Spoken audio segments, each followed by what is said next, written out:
I'm Joe Graydon. And I'm Terry Graydon. Welcome to this podcast of the People's Pharmacy. You can find previous podcasts and more information on a range of health topics at peoplespharmacy.com. The FDA just granted accelerated approval to a new Alzheimer's disease drug called lecanemab, a.k.a. Leqembi. This is the People's Pharmacy with Terry and Joe Graydon.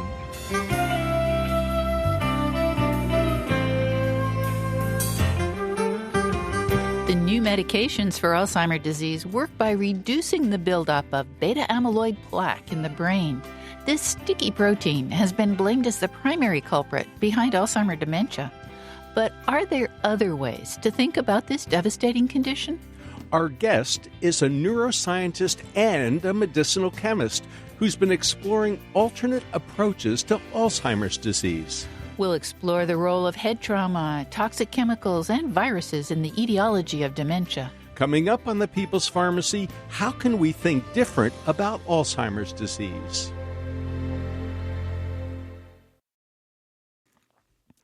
In the People's Pharmacy Health Headlines, the COVID variant XBB.1.5 has been spreading like wildfire. First identified in the Northeast U.S. in October, it's rapidly raced through New York and New England. Now it's overtaken previous COVID variants throughout North America and Europe. Keeping track of new variants has become challenging. We've gone from Alpha, Delta, and Omicron to a veritable alphabet soup of names like BA2, BQ1.1, and now XBB.1.5. Canadian biologist Dr. Ryan Gregory has come up with a catchier title for this latest variant. He calls it the Kraken, after the mythical Scandinavian sea monster. This XBB.1.5 variant is extremely contagious. In addition, it appears to have developed the ability to evade our immune defenses. People who have recovered from a previous COVID infection may be vulnerable to this new variant, and vaccination is less effective against the Kraken.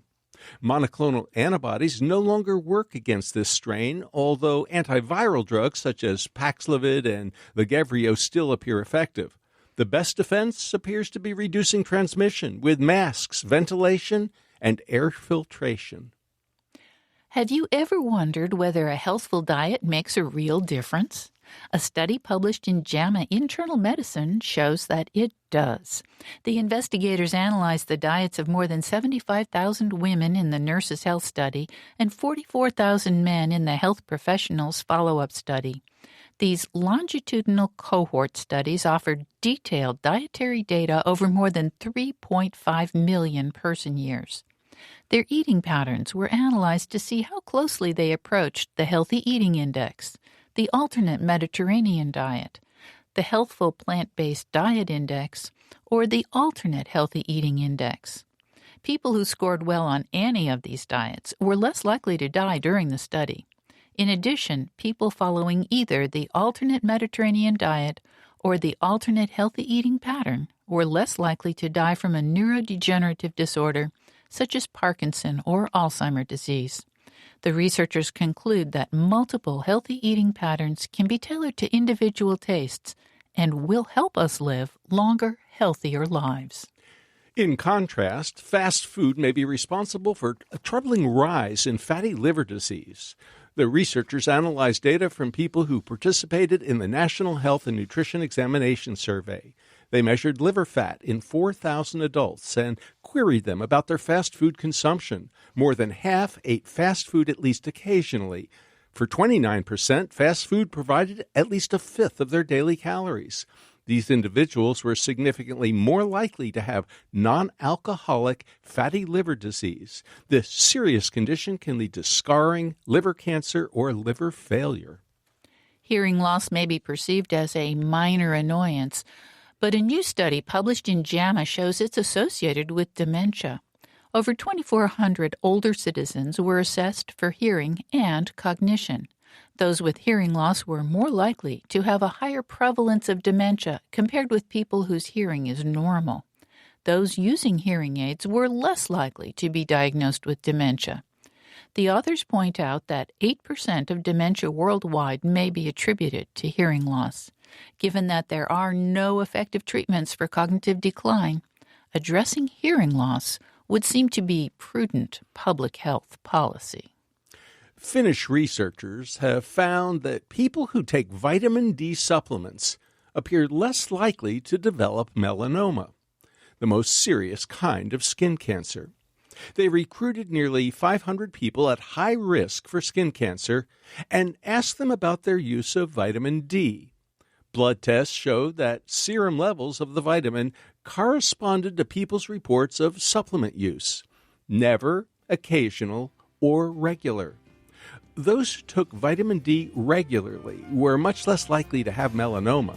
Even occasional users seem to have a slightly lower risk of this cancer.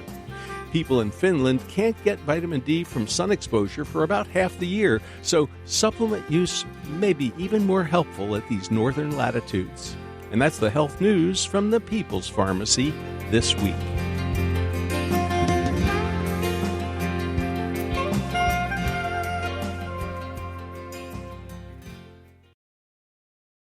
Welcome to the People's Pharmacy. I'm Joe Graydon. And I'm Terry Graydon.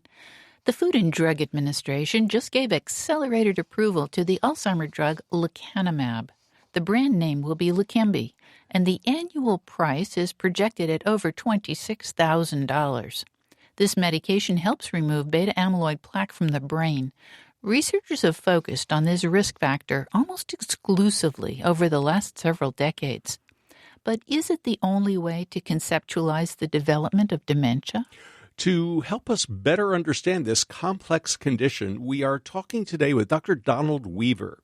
He's senior scientist at the Krembil Brain Institute at the University Health Network in Toronto, Canada. He's also a professor of medicine, chemistry, and pharmaceutical sciences at the University of Toronto, and a neurologist at the Toronto Western Hospital. Welcome to the People's Pharmacy, Dr. Don Weaver. Hi, glad to be here today and looking forward to our conversation. Dr. Weaver, you are uniquely qualified to study neurodegenerative diseases. You're a clinical neurologist and, I might add, a medicinal chemist. You're also a professor of pharmaceutical science. And that's allowed you to observe the controversies surrounding research into Alzheimer's disease with what I think is a very special perspective. So, can you tell us why focusing exclusively on beta amyloid over the last few decades may have led us astray? Well, I don't know so much that it's led us astray. It has certainly failed to deliver meaningful therapeutic or meaningful drug to date. I mean, if we go back to 1907, when Alzheimer's first described this disease, it was appreciated that there's these clumps of proteins, and we now know that these proteins are beta amyloid. And it's not surprising that people have focused on beta amyloid and on its clumping for many years. And, probably that was time well spent, but it hasn't really translated into anything useful. But tremendous insights have been put together about the disease. And, I would think that today we are certainly much, much further ahead than we were 20 years ago. But is the amyloid hypothesis the end-all and be-all? No. But it probably has made substantial advances for us in our understanding of the disease. Dr. Weaver, I wonder if you could tell us what is beta amyloid and, why is it a problem? So beta amyloid is a peptide, a small protein that is found in the brain of people who have Alzheimer's disease. And the traditional thinking is that it shouldn't be there, it's abnormal, and that it clumps up. And when it clumps up, it becomes toxic to brain cells. It kills brain cells. And so that has been the traditional understanding, our traditional conceptualization of the cause and the progression of the disease. But certainly, as I pointed out, people who have tried to come up with drugs that prevent it from clumping or prevent it from being formed, that really hasn't translated into a useful therapeutic for people yet. And as a medicinal chemist and someone who's very familiar with pharmaceutical science and research, I'm sure you recognize that the pharmaceutical manufacturers, have spent a ton of money, billions of dollars, and have come up with really amazingly effective compounds that can actually get rid of beta amyloid. So why haven't those drugs worked? And yes, some amazing medicinal chemistry has been done, and some really, really nice compounds, nice drugs have been made, and they deliver on what they're supposed to deliver. They work at taking away beta amyloid. They just don't work at curing the disease. And I think there will be maybe multiple reasons. First of all, maybe we're not treating soon enough. It's entirely possible that beta amyloid, has been there doing its nasty work for decades prior to the first symptoms of the disease. And so bringing it in when the person becomes symptomatic is a little late in the process. That's one. The other way that I like to think about this is Alzheimer's disease is not like high blood pressure. If you have high blood pressure, you go see your family physician, and your family physician does not say, here is the drug, here is the only drug that we have for high blood pressure. There's a whole bunch of different drugs that can be used, complement each other, etc. And from a mechanistic point of view, high blood pressure is trivial compared to Alzheimer's disease. So why are we expecting that we're going to get one drug, the magic bullet? There may not be a magic bullet, and ultimately it may be a combination of drugs, and perhaps an anti-amyloid drug is going to be part of that cocktail, that combination. Well, there's one aspect to this basic research that has fascinated me, and that is that there are people with beta amyloid in their brains. And I'm referring now in part to the nurses' study and I think it's the nuns' study. Yeah. Where you say, oh, yeah, these older women have beta amyloid in the brain, but they're doing just fine. Thank you very much. And so it's as if, well, wait a minute, some people with a lot of beta amyloid are in terrible shape and in institutions because their brains are not functional.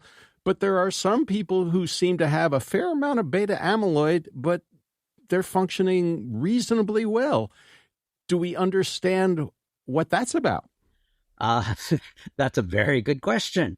And that is cited a lot about, the relationship between the amount of beta amyloid and the disease magnitude isn't a perfect relationship. And this is one of the difficulties that the amyloid hypothesis has to deal with.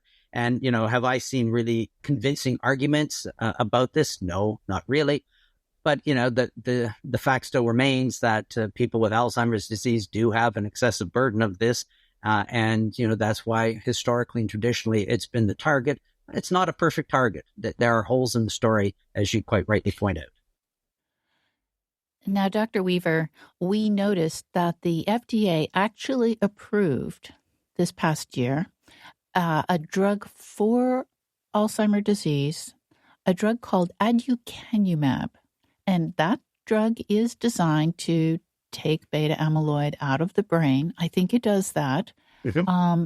But despite the fact that, and the brand name is Aduhelm, despite the fact that it does take beta amyloid out of the brain, it doesn't appear, as far as we have seen, to make a big difference in how well people can function. It was kind of controversial. I would be interested in your take on aducanumab. Aducanumab is certainly a controversial area.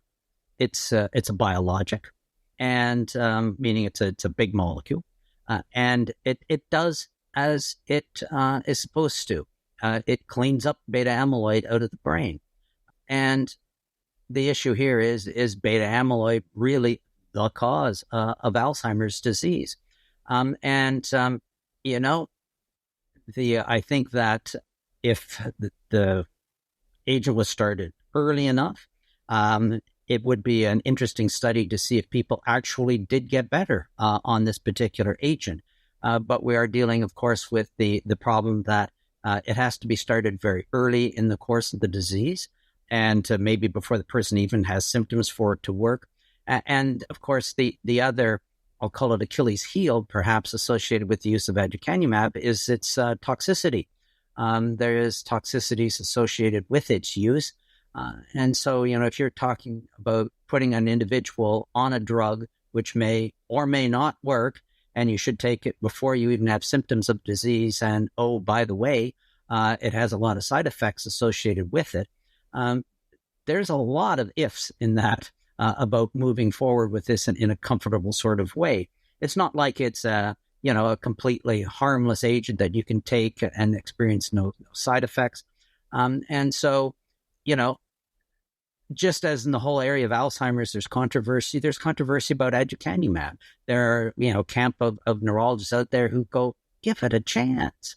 Maybe we should be using this stuff. Maybe we should be exploring what its actual clinical usefulness is. And there's a camp out there which says, this had no business being approved. We shouldn't be using it. And so there's a lot of polarity in the approach to this particular agent.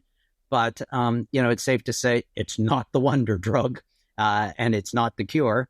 And, but, nonetheless, it's still gratifying to see that it got approved and it's moving ahead, because this is an area in which no agent had been approved for years. I think it's important to realize that progress can be made.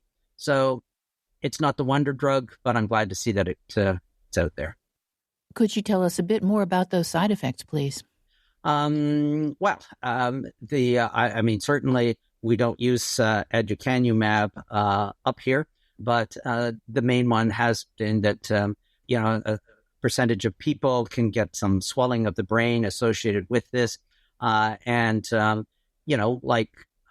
any biologic drug, it certainly has, a wide range of implications in being taken. So, if it's not going to work, don't take it. You're listening to Dr. Donald Weaver, Senior Scientist at the Krembil Brain Institute at the University Health Network in Toronto, Canada. Dr. Weaver is a medicinal chemist as well as a clinical neurologist working on developing new therapies for Alzheimer's disease. He's also professor of medicine, chemistry, and pharmaceutical sciences at the University of Toronto and a neurologist at the Toronto Western Hospital. After the break, we'll take another look at the two camps of scientists studying Alzheimer's disease. How has Dr. Weaver's research changed his understanding of the condition? Are there factors that suggest it might be an autoimmune disease? What role might infectious agents like SARS-CoV-2 or herpes virus be playing? We'll hear about a study on an antiviral drug called Valtrex and how it affects Alzheimer's disease.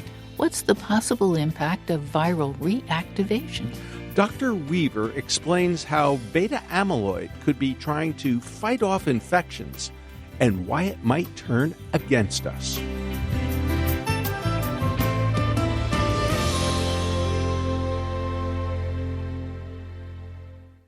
You're listening to The People's Pharmacy with Joe and Terry Graydon. This podcast is made possible in part by Gaia Herbs. For more than 30 years, Gaia Herbs has nurtured the connection between people and plants to deliver nature's vitality. Their full-spectrum formulas are designed to provide an herb's complete array of beneficial compounds with nothing artificial to get in the way. Learn more at GaiaHerbs.com. That's GAIA herbs.com.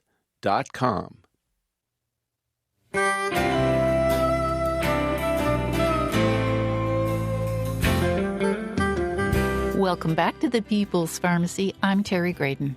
And I'm Joe Graydon. The People's Pharmacy is brought to you in part by CocoVia, maker of high-potency cocoflavanol supplements that support cognitive and cardiovascular health. More information at cocovia.com. And by Gaia Herbs, focused on purity, potency, and transparency through its Meet Your Herbs platform, tracing the origin and DNA of each product. More information at Gaia, Gaia herbs.com. Today, we're talking about Alzheimer's disease. The FDA has approved 2 controversial new drugs for this devastating disorder. Last year, the agency gave accelerated approval to aducanumab, known by the brand name Aduhelm.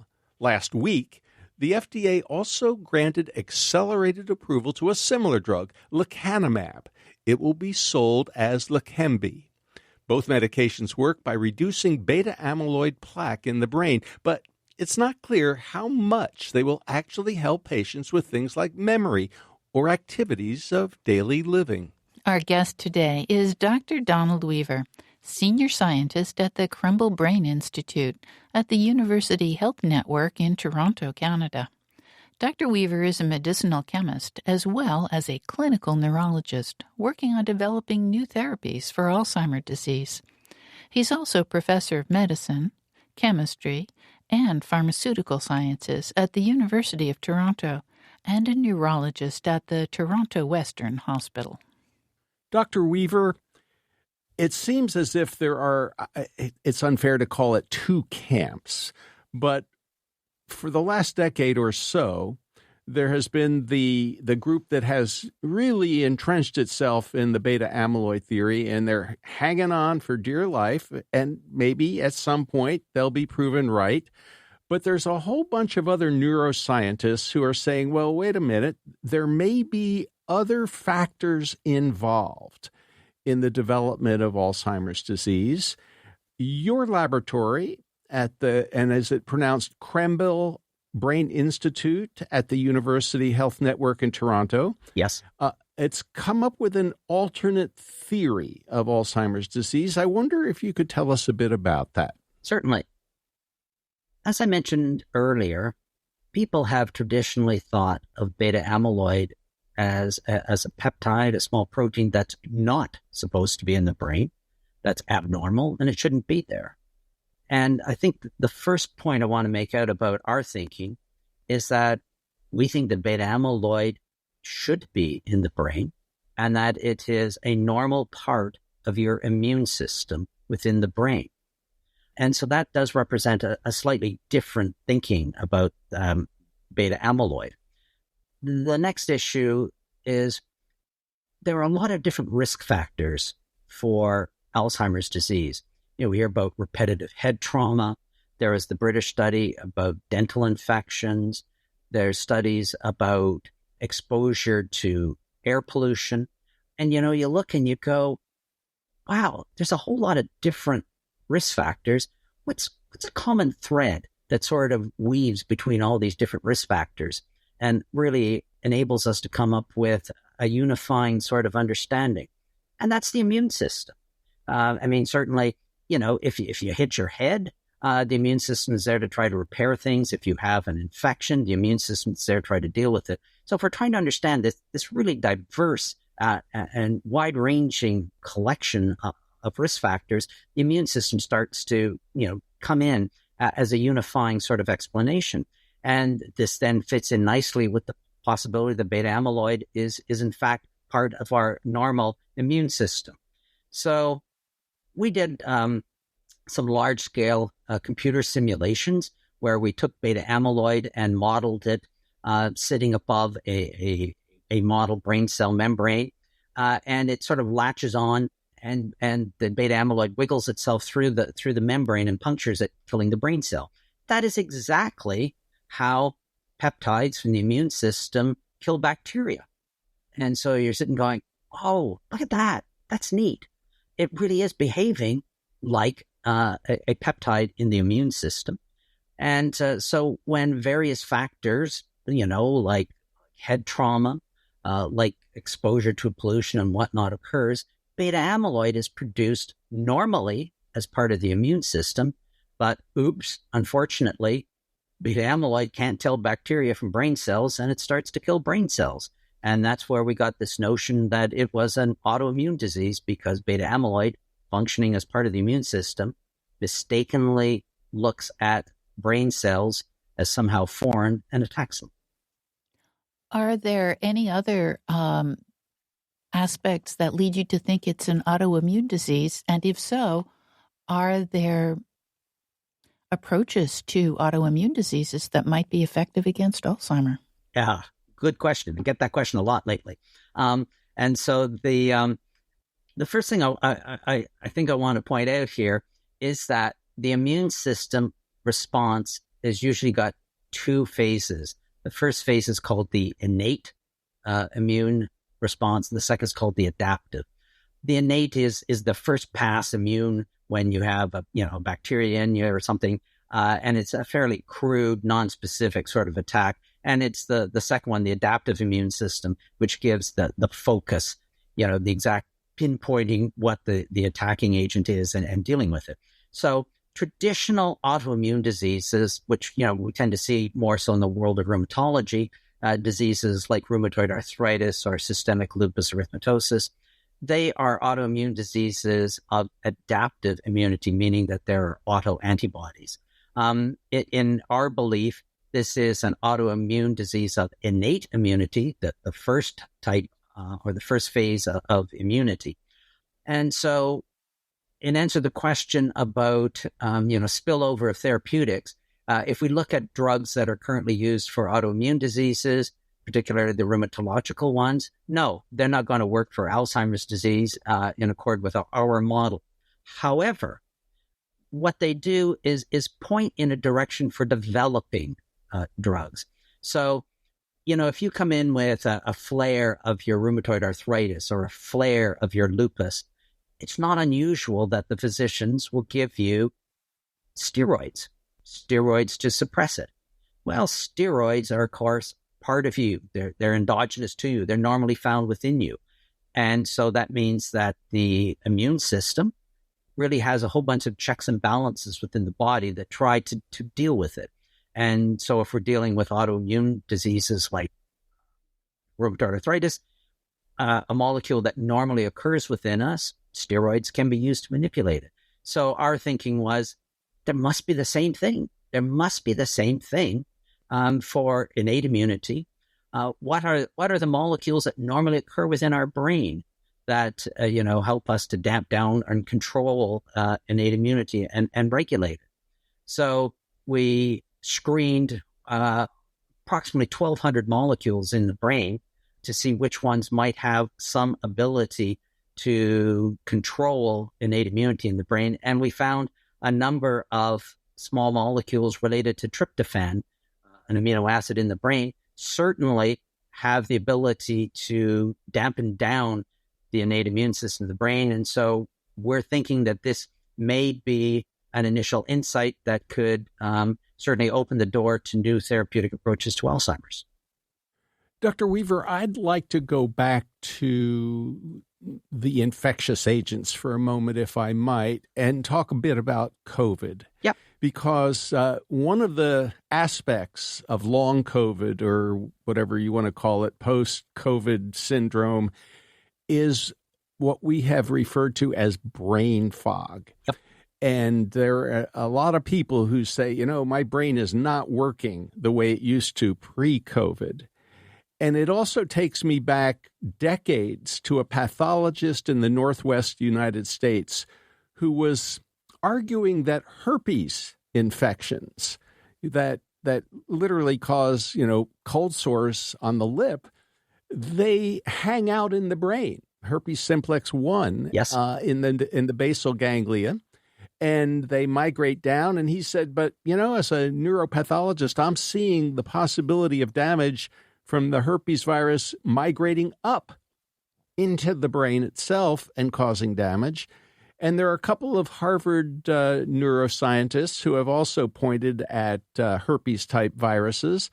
And a scientist in the UK, Ruth Itzhak, who has also pointed at herpes viruses. Yes. And so I'm just wondering about the possibility that it's not just bacteria, but maybe viruses like COVID, like herpes, like Epstein-Barr, that may be doing damage to brain cells, or that possibly beta amyloid is somehow involved in that process. Your thoughts, please? Oh, I fully agree with what you just said. So let's start with the herpes story first. Do I personally believe that herpes could have a role in Alzheimer's? From my point of view, yes. But once again, I'm drawing a distinction here. It is not the herpes infection that's causing the Alzheimer's. It's when you get a virus, a bacteria, any foreign microbe going through the brain, it turns on the immune system in the brain. And when that immune system in the brain is turned on in a self-defense mode, beta amyloid is produced as part of the immune system, and beta amyloid, as I said, gets confused and starts targeting brain cells. So I don't think from my perspective, I don't think that it's the herpes virus itself that's actually harming the brain. I think it's that the herpes virus is a trigger that turns on the immune system in the brain, and then that is when the mischief starts. Now, and that's why we don't have to say it is uniquely a virus with this particular virus or this particular bacteria that causes Alzheimer's. No. Anything that turns on the immune system, be it a virus, be it a bacteria, be it air pollution, whatever, can turn on the immune system and ultimately culminate in this autoimmune phenomenon about which I'm speaking. And so, there's been this long-standing historical interest in herpes virus with good reason. I mean, herpes virus is a virus that has a long history in neurology of getting into brain, causing herpes encephalitis. It likes the temporal lobes of the brain, areas, that we associate with memory and ultimately with dementia. But if we take that story and move it to the present, and that's COVID. And so, when COVID first made its appearance in early 2020, that we're, starting to become aware of it, everyone was thinking of this as primarily a respiratory virus, but it's a virus that also gets in brain. And, there are lots of people who have acute problems, lots of headaches, lots of other neurologic symptoms early in the course. And there's people who get brain fog, as you have already mentioned. Whether COVID is going to be a long-term risk factor for Alzheimer's disease is a question that remains to be answered. I a while ago published a paper that said the nth wave of COVID, will it be Alzheimer's? Are we going to see, say, in 20, 25 years, a large bump in the number of people with Alzheimer's disease as a consequence of COVID? I don't know. Maybe not. But certainly, if one of the risk factors for Alzheimer's is things that turn on the immune system in the brain, then that is a reasonable worry. It surely is. And if you think about how many people around the world have had COVID, it's pretty scary that it is very might scary. Be a risk factor. Now, lots of people have had COVID, and I'm not saying that everyone, is at risk, but I'm saying that it could be one of these contributing factors that we may have to be concerned about in future. I'm curious about a study that is now underway involving an antiviral drug called valacyclovir, Valtrex, to see if it would have any benefit against Alzheimer's disease. And there's also a theory of what people are calling viral reactivation. That is to say that COVID may be reactivating herpes viruses, or that other infections may reactivate what we'll call latent or dormant viral infections. Any thoughts at all about trying to get rid of the virus with a drug like valacyclovir? Once again, clinical trials will ultimately tell the story, but from a purely, mechanistic and hypothetical point of view, anything that decreases viral load in brain is a good thing, because anything that turns on the immune system in the brain, if you're at risk for an autoimmune process, turning that off would be beneficial. So trying to deal with viral infections, I think is good. And may have a role in certainly preventing Alzheimer's disease in future. The notion that COVID could reactivate latent infections. That's also, I think, an important issue because, if a viral disease becomes reactivated in the brain, the immune system is going to respond once again in all of its fury. There are just so many interesting questions and possibilities around Alzheimer's and around COVID. And, a lot of good work's going on in both of these areas and in the overlap between them. And the future is going to have a whole lot of lessons to teach us. We just have about a minute and a half left before the break. Dr. Weaver, could you help us understand in that short period of time what you think beta amyloid is actually doing to fight off infections, not just bacterial, but what about viruses? How is it working to kind of try and protect us? And then why is it turning against us? Okay. So briefly, as mentioned, it has direct antibacterial properties, so we can understand how it can attack a bacteria. It's an immune peptide, and so when it becomes active, it also activates a whole bunch of other immune peptides in the brain called cytokines, and so it's a cascade effect. And so it's not working in isolation. It's part of a much larger immune system, and so that really is turning everything on. And that really enables it then to target viruses and a wide range of other, microbes that could be in the brain. And so it really is contributing to the immune system's broad spectrum attack. If we look at the nature of a bacterial membrane, the lipids, the fats that make it up, and the charges on them, and you compare that with neurons, which an experiment that we've done, they are shockingly similar. And because they are shockingly similar, that's why it has antibacterial properties. But when it's turned on for whatever reason, be it a virus, bacteria, whatever, it mistakes the brain cells as somehow foreign and attacks them. You're listening to Dr. Don Weaver, Senior Scientist at the Crumble Brain Institute at the University Health Network in Toronto, Canada. He's also Professor of Medicine, Chemistry, and Pharmaceutical Sciences at the University of Toronto and a neurologist at the Toronto Western Hospital. After the break, Dr. Weaver shares the implications of his research for preventing dementia in the future. One important factor is head trauma. Football, soccer, and hockey players often experience head trauma. So do victims of domestic violence. What about toxic chemicals? How do they affect the brain? We know that herbicides and pesticides may increase our risk for Parkinson's disease. What about the likelihood of Alzheimer's disease? What lifestyle approaches should we embrace to minimize our risk of developing Alzheimer's? Are there ways to nudge our brain chemistry in a beneficial direction? We'll also get Dr. Weaver's vision for the future.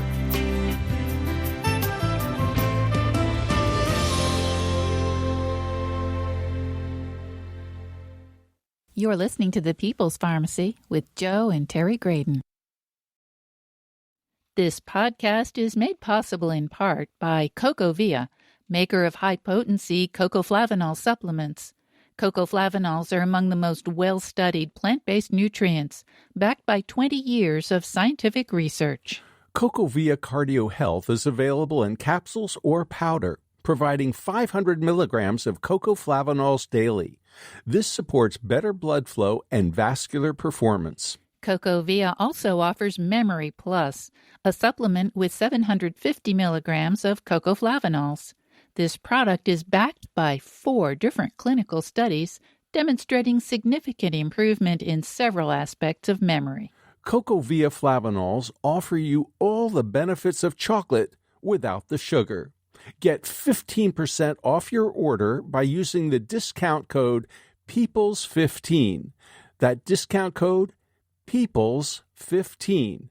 More information at cocovia.com.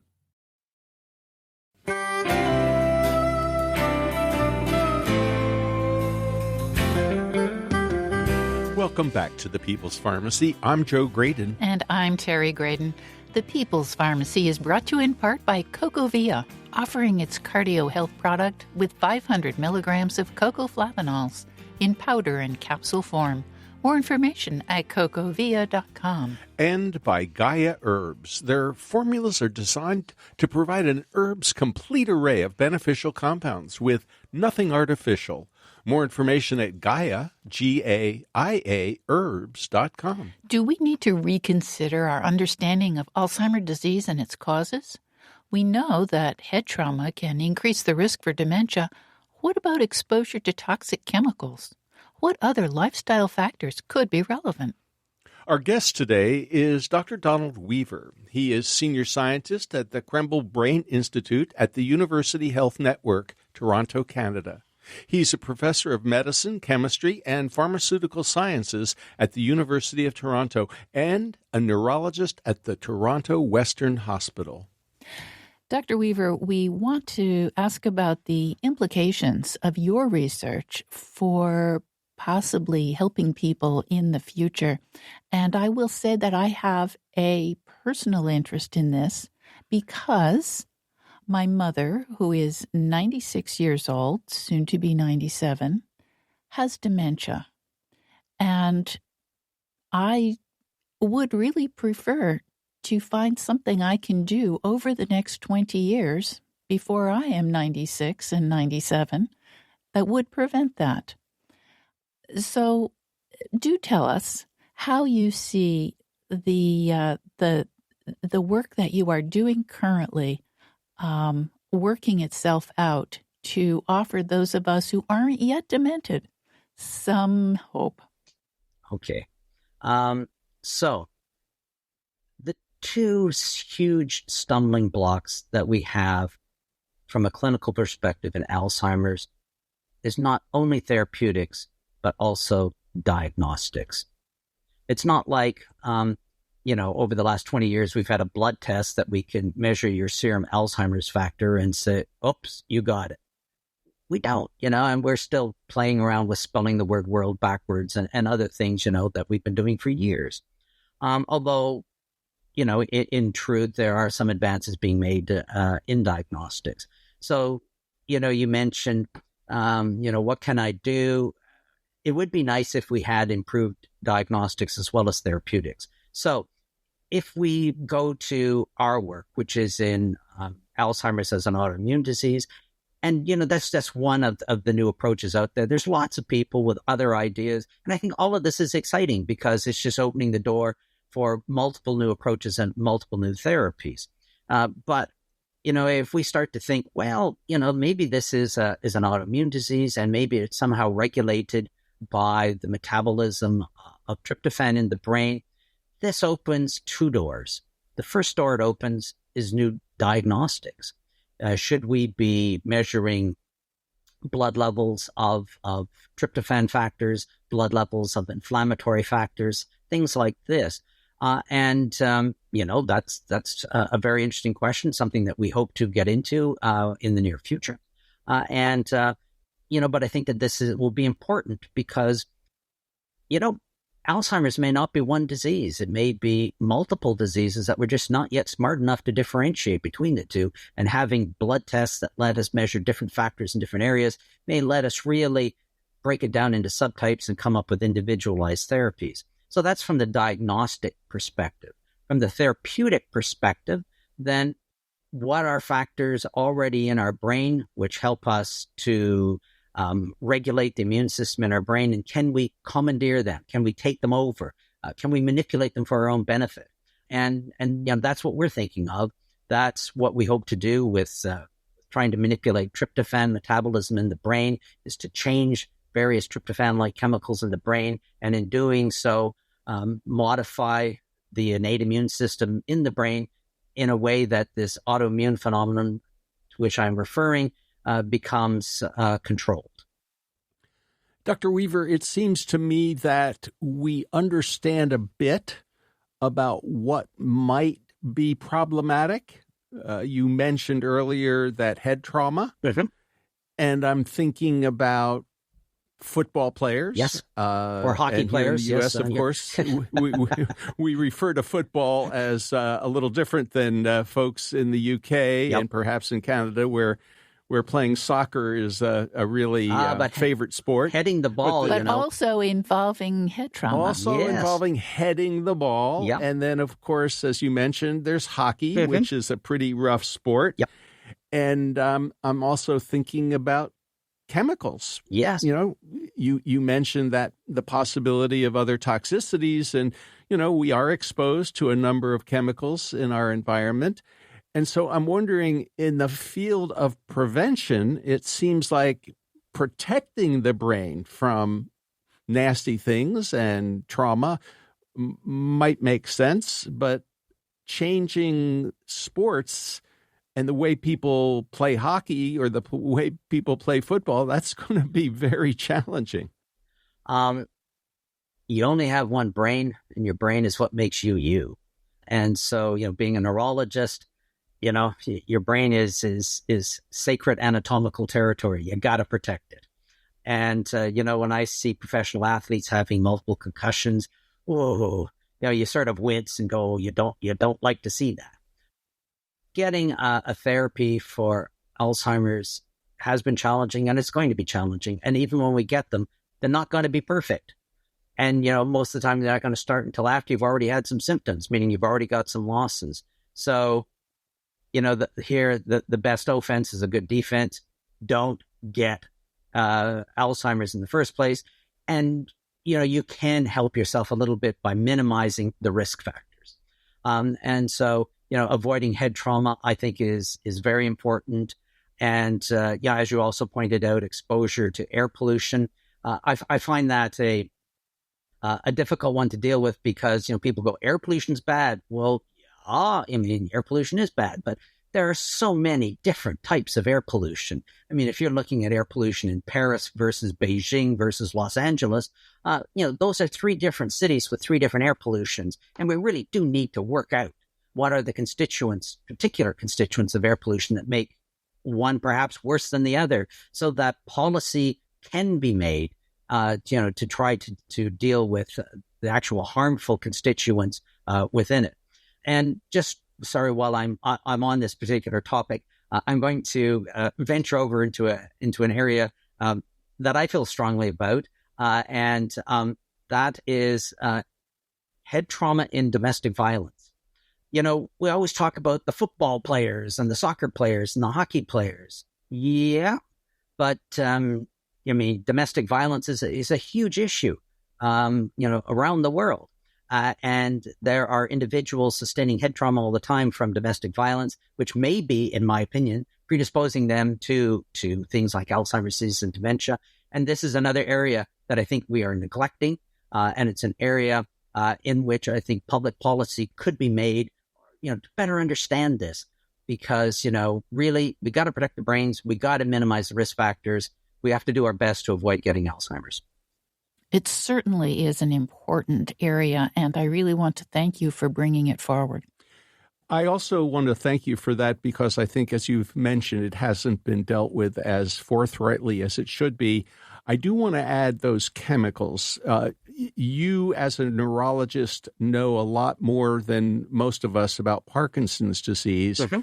Another neurodegenerative disease. And we have now linked, for example, herbicides to Parkinson's disease, and there may be other chemicals as well. Presumably, they may also be doing things to the brain that are bad for dementia. Yes.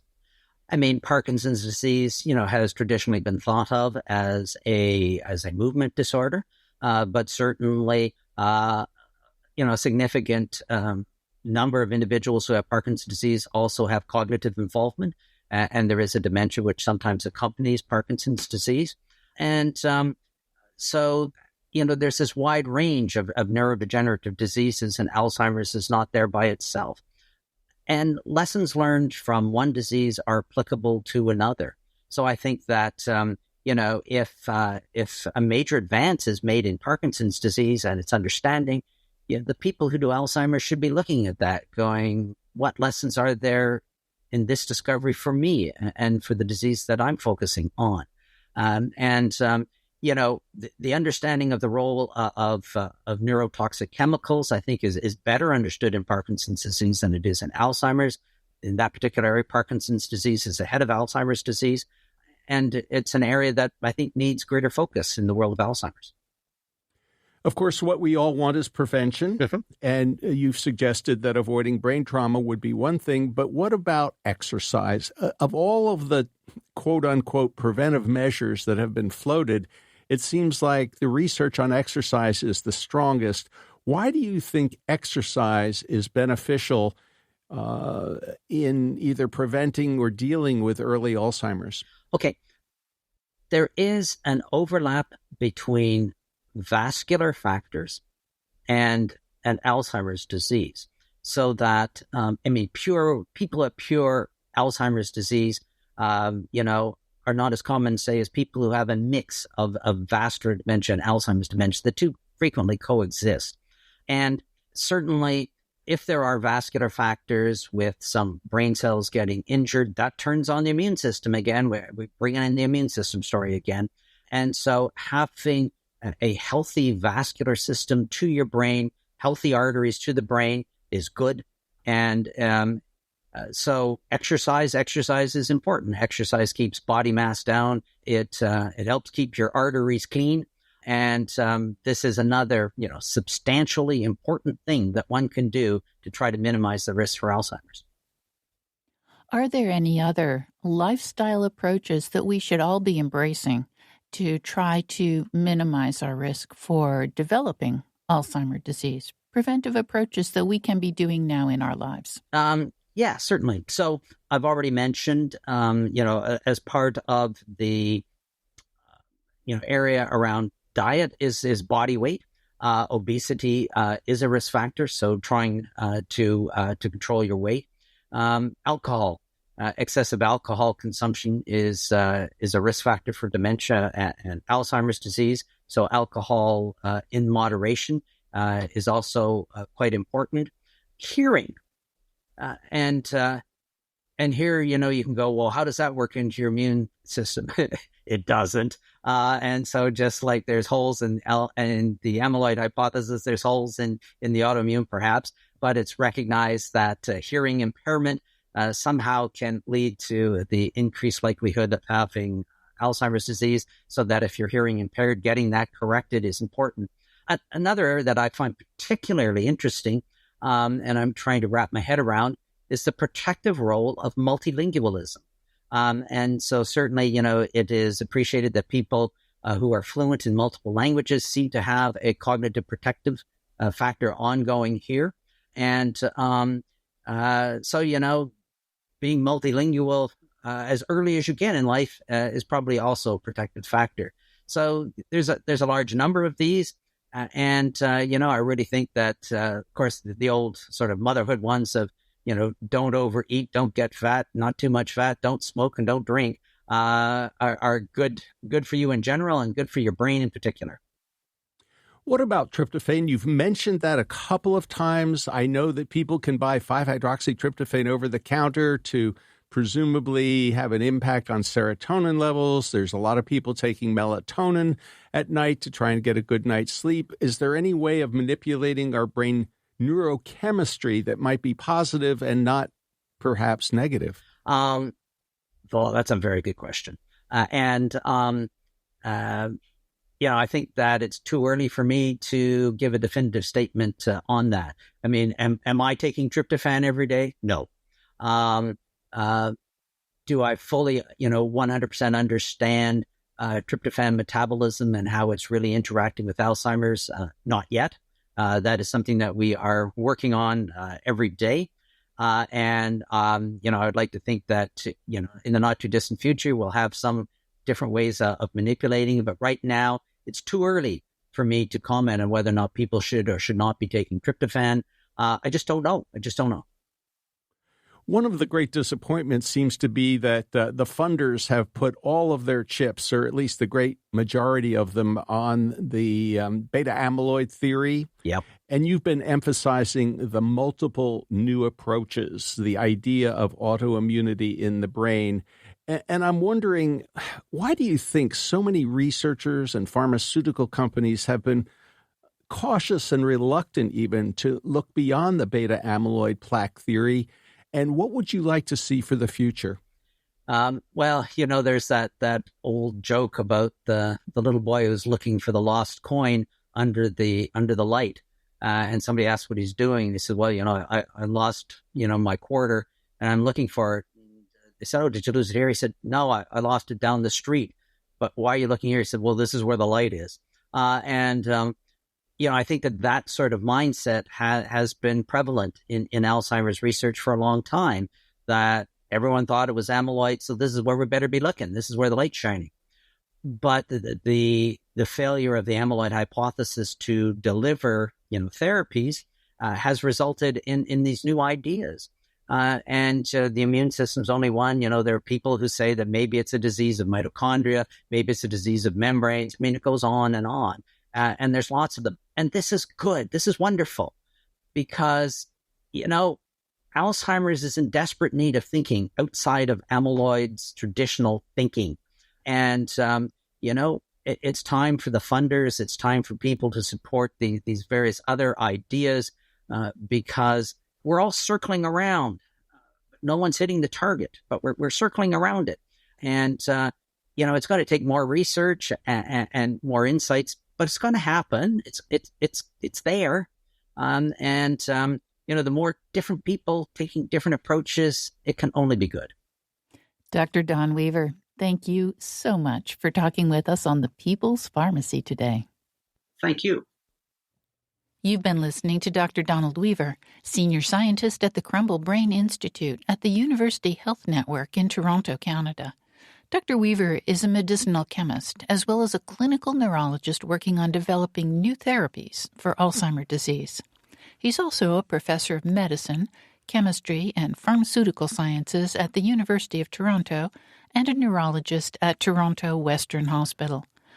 When we spoke with Dr. Weaver, and I referred to my 96-year-old mother, she was still alive. She passed away recently, just before her 97th birthday. Lynn Siegel produced today's show. Al Wodarski engineered. Dave Graydon edits our interviews. B.J. Liederman composed our theme music. This show is a co-production of North Carolina Public Radio, WUNC, with the People's Pharmacy. The People's Pharmacy is brought to you in part by CocoVia, the maker of high-potency cocoflavanol supplements that support cognitive and cardiovascular health. More information at cocovia.com. And by Gaia Herbs. Their formulas are designed to provide an herb's complete array of beneficial compounds with nothing artificial, connecting people, plants, and planet to create healing.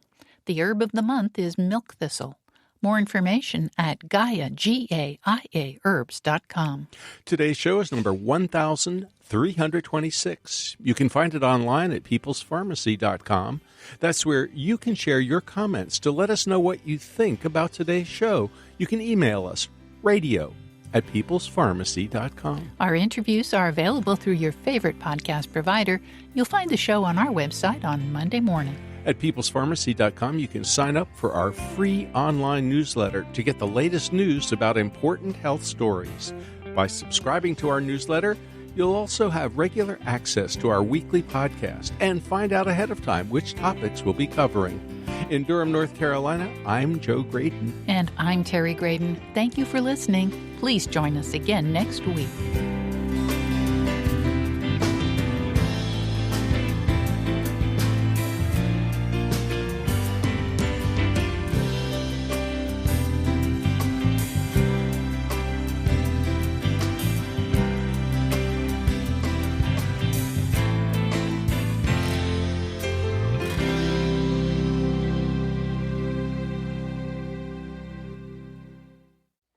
Thank you for listening to the People's Pharmacy Podcast.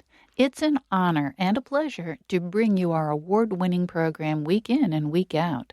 But producing and distributing this show as a free podcast takes time and costs money. If you like what we do and you'd like to help us continue to produce high-quality, independent healthcare journalism, please consider chipping in.